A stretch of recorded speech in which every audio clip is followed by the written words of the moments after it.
ডাল ফ্রাই রান্না করব। দেখো কী কী লাগবে, পেঁয়াজ, টমেটো আর কাঁচা লঙ্কা। আর এখানে নিয়েছি কস্তুরি মেথি, লবণ, হলুদ আর ধনে গুঁড়ো। শুকনো লঙ্কার গুঁড়ো দিলে ভালো হয়, আমার শেষ হয়ে গেছে তাই আমি কাঁচা লঙ্কা দিয়ে করছি। তেল গরম হয়ে গেছে, জিরে দিয়ে দেবো। জিরে হয়ে গেছে, এখন লঙ্কা আর পেঁয়াজটা দিয়ে দেবো।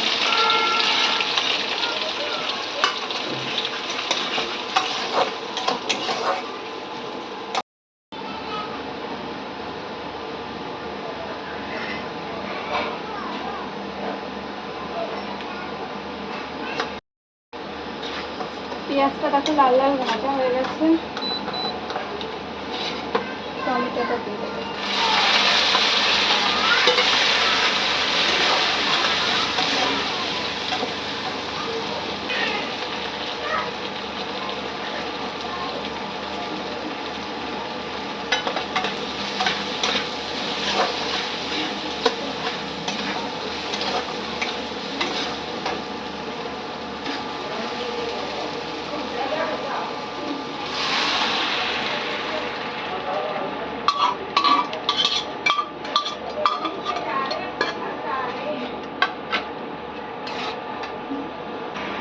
ডাল ফ্রাই রেডি। দেখো ডাল